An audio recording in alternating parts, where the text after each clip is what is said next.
Ayan, blessed day po sa ating lahat. Ngayon, pag-usapan natin Becoming Your Own Money Manager Part 3. At pag-usapan natin yung concept number 2, which is building blocks of a solid financial foundation. Kung ikaw po yung marunong naman mag-save, marunong naman nag-invest, pero something emergency happened, nagba-back to zero ka, nakukurot, nadudukot, and in the end, nangyayari, talagang magsisimula ka na naman ulit mag-ipon. And this concept is for you.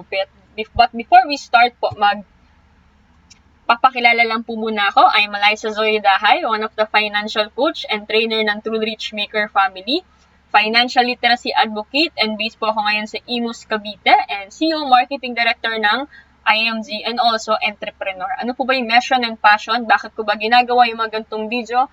Personally, my mission and passion is to educate people to know what is the secret of true rich people. Bakit yung mayaman? Lalong yung mayaman. At bakit nga po ba yung mahirap? Lalong naghihirap. Okay, ngayon simulan natin sa tanong na what is your situation right now? Doon po sa solid financial foundation or sa building blocks, ano na po yung na-build nyo or ano na po yung meron kayo? Kayo po ba yung walang healthcare? Walang insurance or income protection? Medyo lumalaki ang utang, maliit ang emergency fund, and sa tingin niya malaki na yung investment niya dahil meron siyang bahay, meron siyang kotse, may mga businesses siya, or may mga gadgets siyang mga binibili niya. Ay, kung ganun po yung nakikita natin sa foundation natin, medyo tanungin natin yung sarili natin, yung investment ko ba? Nagbibigay ba ng pera sa akin o naglalabas? Baka po kasi something emergency happened lang sa atin, yung mga nakikita nating investment, kulang pa, pambayad ng utang. Bakit? Yun pala, yung bahay mo, hindi mo pa pala tapos bayaran, yung kotse mo, bank financing pa pala yan, naka-loan.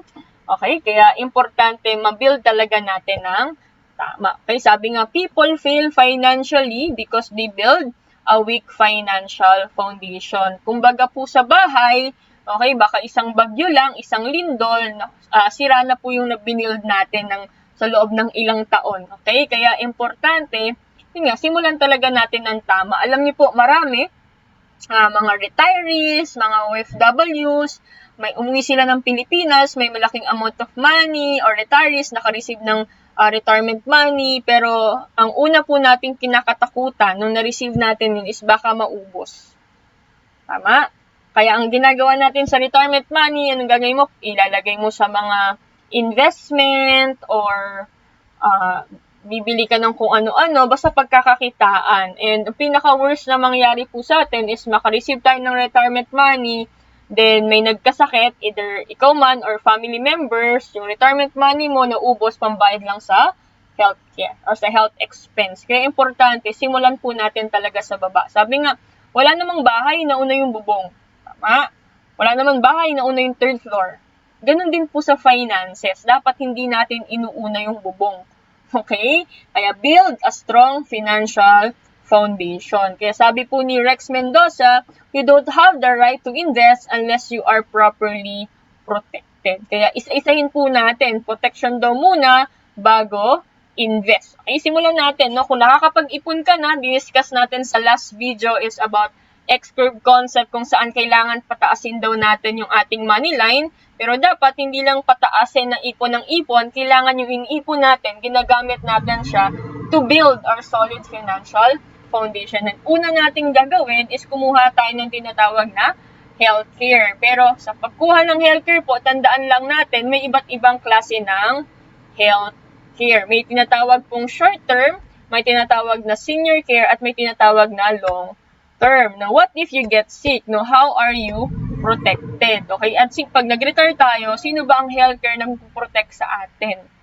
Okay, simulan natin. May tinatawag pong short-term healthcare. Yan po yung you pay yearly, you lose even if not used. 21 years old to 60 years old, mostly benefit mo yan as employee. Tinatawag siyang HMO. Okay, ito po yun. Yung mga Medicare, IntelliCare, lahat ng mga may care.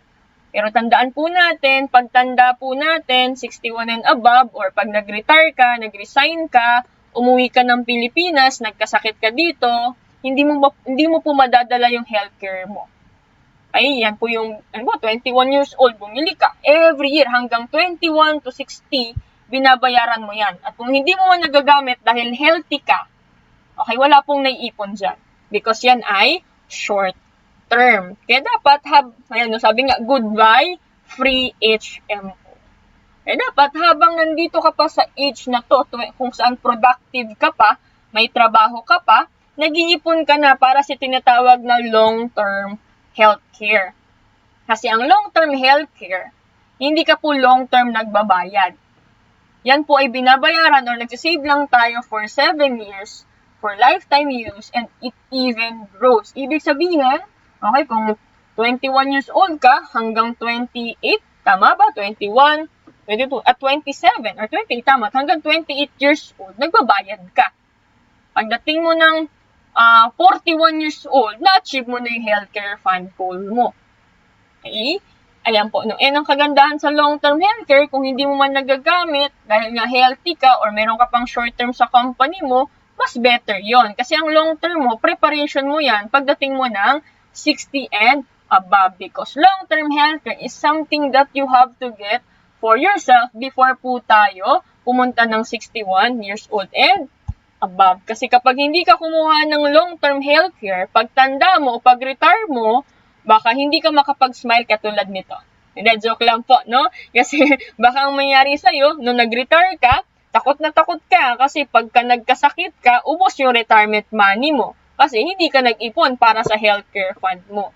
No? Kaya dapat kumuha ka kasi pagdating mo ng 61 and above, para maprotektahan mo na yung mga retirement money mo or yung perang naipon mo, kukuha ka na ng senior care. Kaya lang, ang senior care, yan yung pinakamahal na healthcare. At the same yan with short term, bayad ka ngayon, hindi ka magkasakit, babay na talaga siya. No, kaya dapat, ulitin ko, habang wala ka pang 60, kumuha ka na ng long-term healthcare. Okay?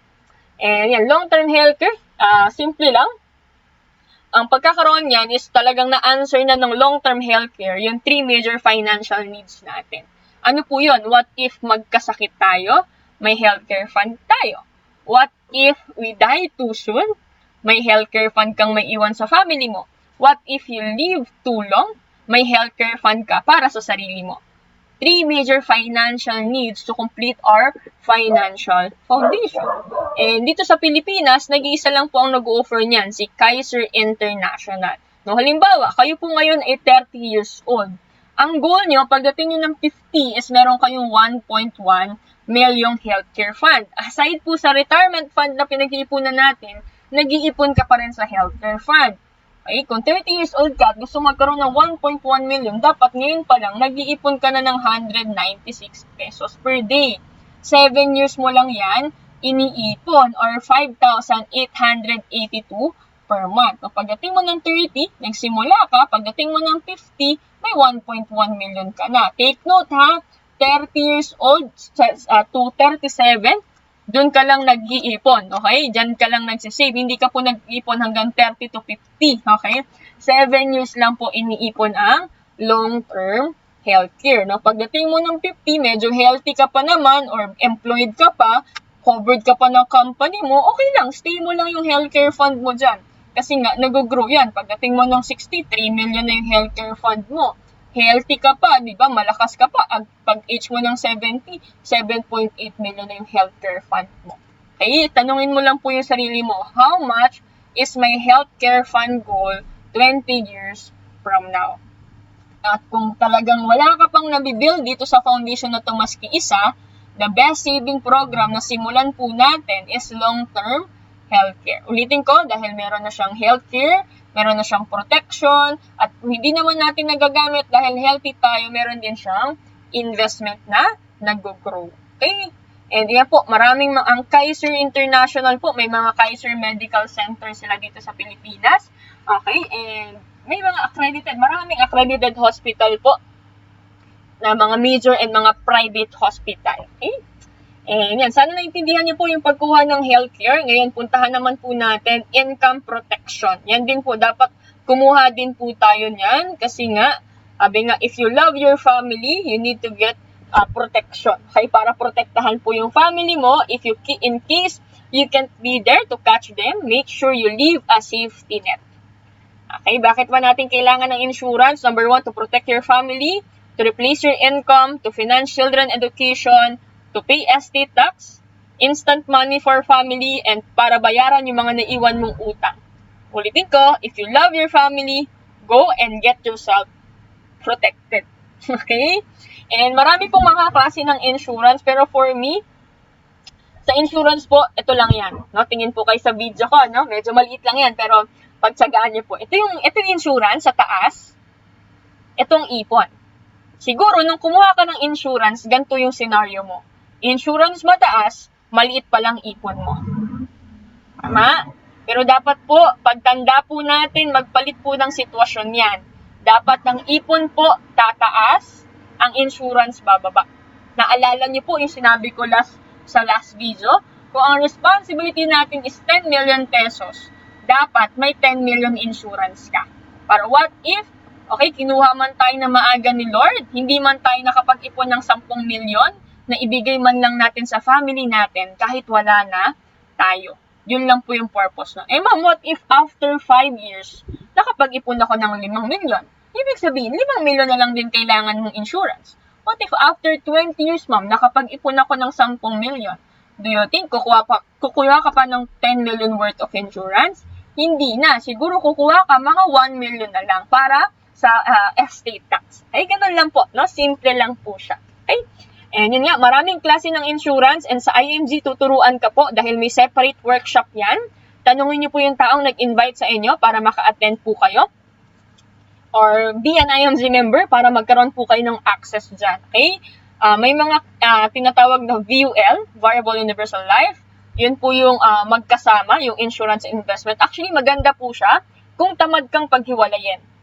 Okay? Maganda siya kung tamad kang paghiwalayin, pero mas mahal lang siya. Kasi nga, magkasama. Halimbawa, kinuha mo yung insurance, wala ka ng investment. Pag kinuha mo yung investment, wala ng insurance kasi magkasama. Pero kung may opportunity ka, or talagang willing kang matuto, okay, maging the best money manager ng sarili mong finances, mas maganda po yung tinatawag na BTID. Buy term, invest the difference. Ay, kung gusto niyo po malaman yan, attend po kayo ng workshop number 2. Okay? Ayan, tanong, how much insurance do you need? Magkano nga ba insurance na kailangan natin?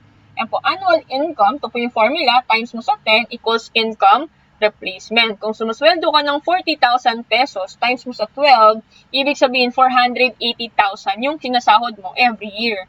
Times mo sa 10, ibig sabihin 4.8 million. Yan po dapat yung insurance na meron po tayo. Ma'am, meron na akong 800,000 na insurance, edi dapat magpa-insure ka na lang ng 4 million.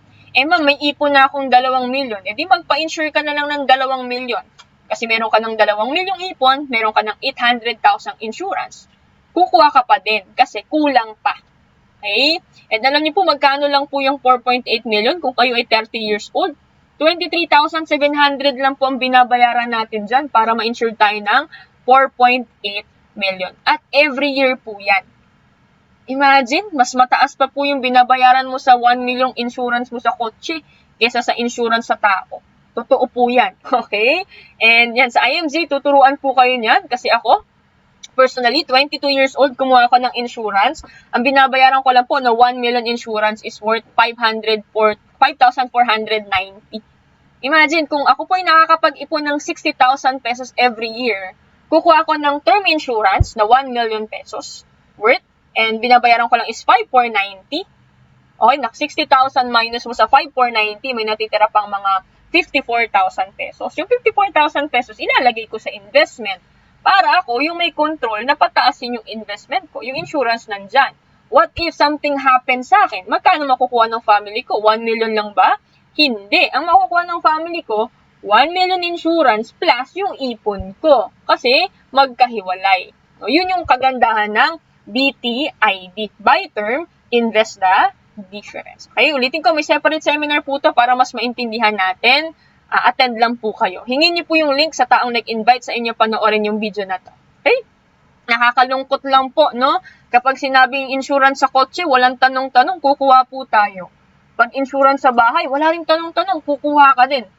Lalo na kung required, di ba? Pero pag sinabing insurance sa tao, Insurance sa nakatira sa bahay, nasa loob ng kotse. Okay? Minsan, tinatanong natin ano yung pinakamaliit. Tanong, ano ba yung pinakamahalaga sa'yo? Pag tatanungin ka kung ano yung pinakamahalaga sa'yo, kotse o pamilya, sasabihin mo pamilya. Pero kung tatanungin natin sino ang insured, kotse o pamilya, ang sasabihin mo kotse.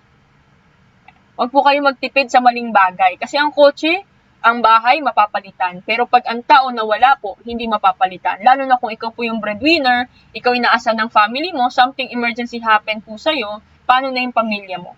Okay? Ayan. Sana naintindihan natin yung pagkuha ng insurance. Tandaan niyo po, hindi niyo kailangan ng insurance forever.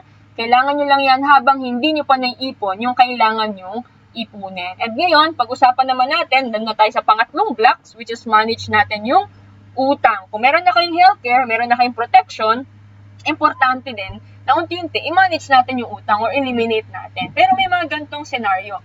Ma'am, may malaki akong utang eh. Pwede bang bayaran ko muna yung utang ko saka na ako kumuha ng insurance or healthcare? Medyo mali po yun. Maling mindset po yun dahil kung meron kang utang, malaking utang, mas kailangan mo pong simulan yung pinakababa. Siguro po nararanasan nyo, yung maliit na lang sana yung utang nyo, ganito na lang kaliit. Pero something emergency happened. Nagkaroon ng calamity last year, di ba? Maraming nawalan ng trabaho, di ba? Medyo maraming mahal sa buhay na tayong nawala. Ang utang natin, imbis na paliit ng paliit, nagiging maliit, malaki, maliit, malaki, maliit, malaki. Kasi po, hindi nabibuild ng tama yung baba.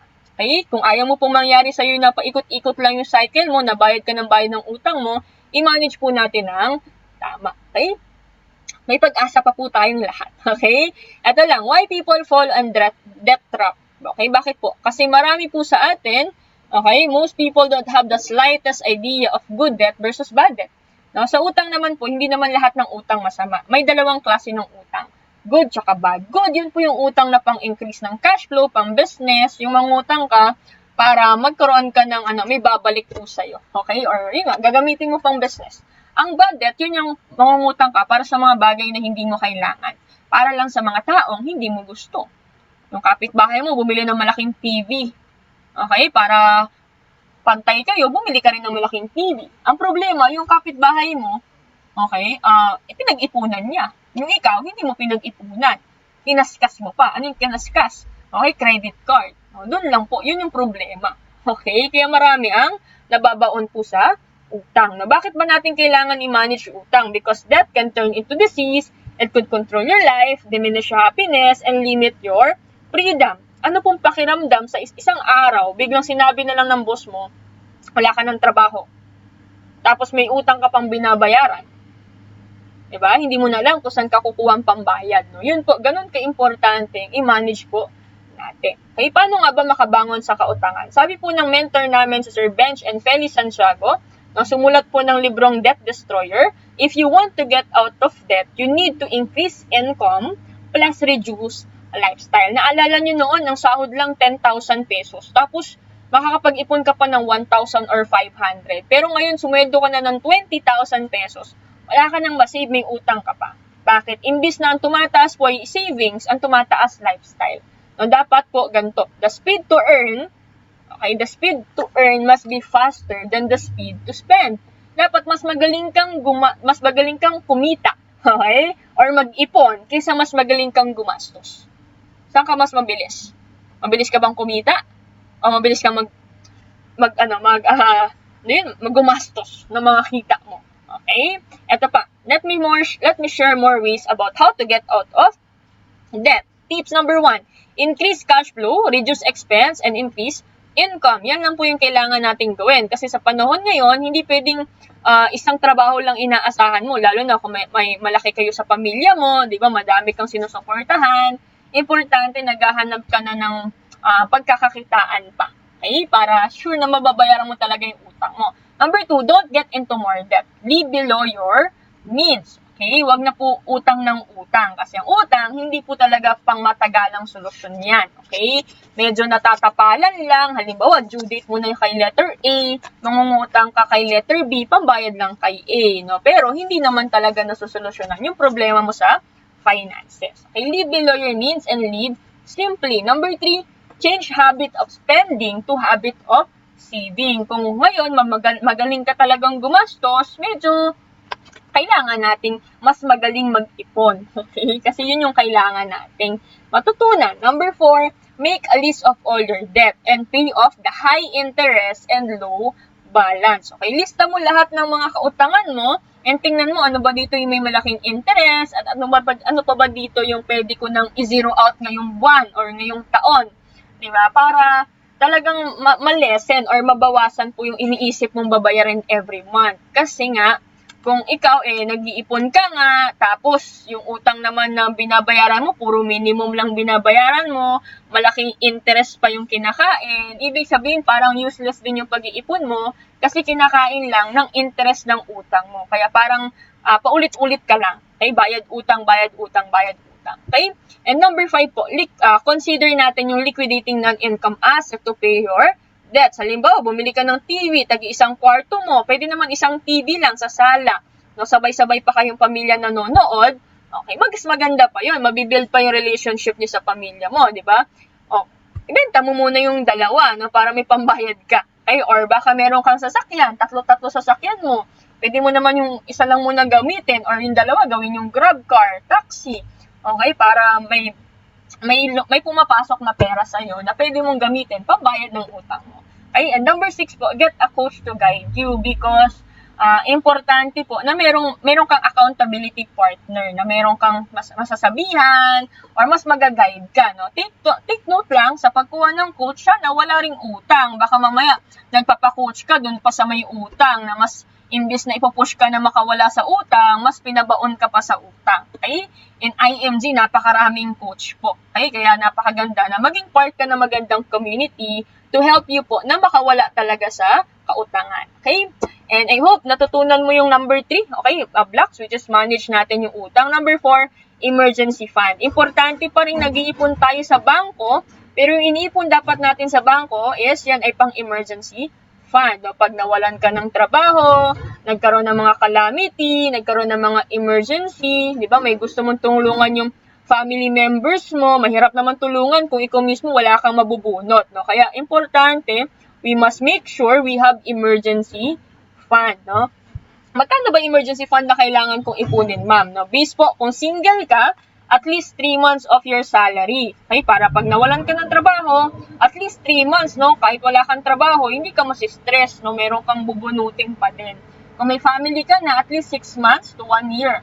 Ay, tulad po ng nangyari sa atin 2020, di ba? Magkaroon ng pandemic. Sobrang, hanggang ngayon, meron pa din, di ba? Kaya marami pa rin nawalan ng trabaho, marami pa rin ang umaasa na lang sa gobyerno, pero importante, may bubunutin po tayo. Hindi lang tayo aasa sa gobyerno pag nawalan ka ng trabaho or nawalan ka ng pagkakakitaan. Kasi pag, what if di ka bigyan, di ba? What if walang ayuda? Ano mangyayari, di ba? Medyo problema yan sa'yo, masistress ka. Or worse, ang mangyayari sa'yo, imbis na nandun ka na sa building blocks na pang-4, babalik ka sa pangatlo. Uutang ka ulit, nanguutang, kaya ka ulit nag-back na naman to 0. Okay? And konting reminder lang, credit card is not an emergency fund. Hindi po siya emergency fund, maski po yung mga Bombay loan, okay? Or kung ano mga loan yan, hindi yan emergency fund. And last, okay, ito naman po yung investment. No, kung meron ka ng healthcare, may protection ka na manage mo na yung utang mo, may emergency fund ka na, that's the time that you can focus on investment, okay? May dalawang klase ng investment, may tinatawag na solid, may tinatawag na liquid. Ano yung solid? Yun po yung mga properties, businesses, lupa, kotse, mga solid investment po yan. Pero don't focus on solid investment hanggang hindi nyo pa nabibuild yung pundasyon. Kasi mamaya, meron kang ang bahay na kinuha, binabayaran every month, kotse, may kinuha ka, tapos something emergency happen, nagkasakit ka, or family members, baka yung bahay mo, wala ka ng choice kundi ibenta yan. Kaya lang, hindi mo naman mabenta ng same price o mas malaki o mas kumita ka. Ang gagawin mo dyan, bababaan mo yung presyo kasi kailangan mo na ng pera pambayad sa hospital. No? Hindi din naging tama yung investment mo. Kaya dapat, no, pwede kang mag-focus sa solid pag medyo nabibuild mo na ng tama to. Okay, pero habang hindi mo pa nabibuild, okay, pwede ka pa rin naman pumunta sa other part of investment. Tinatawag na liquid. Yun yung pag-i-invest mo sa mga mutual funds, sa mga bonds, di ba? And sa stock market. Okay, yun po yung pwede niyong puntahan or para mas maintindihan niyo po yan sa mga susunod na video natin or pwede kang umattend ng paano mag-invest sa stock market na mga class. Okay, tanungin mo yung taong nag-invite sa'yo ng panoorin yung video na to para bigyan ka niya ng link or ng schedule para maka-attend ka po nun. Okay? I hope naintindihan po natin. Laging tandaan, dapat matibay po yung pundasyon. Order of priority lang po yan. Simulan niyo po sa baba, pataas. Okay? And yan, simple lang, know your why. Why do you want to save and why do you want to invest? Dapat alam din po natin yan. If ang goal mo is healthcare, punta ka sa healthcare company. Kung ang goal mo insurance, punta ka sa insurance company. Kung ang goal mo ay makawala ka sa utang, huwag ka pupunta sa loan. Okay? Punta ka sa mga environment na makakatulong sa'yo para makawala sa utang. Kung gusto mo ng emergency fund, pupunta ka sa bank. Okay? Doon mo ilalagay yan. At kung gusto mo ng investment, mga liquid investment, pupunta ka sa mga mutual fund, okay? Mga stocks, doon ka pupunta. Lagi niyo pong tandaan, every investment goal may tamang vehicle. For example, ako po, nasa Cavite ako. Gusto kong pumunta ng Europe, ng London. Hindi ako pwedeng sumakay ng tricycle galing Cavite. Makakapunta po ba ako ng London?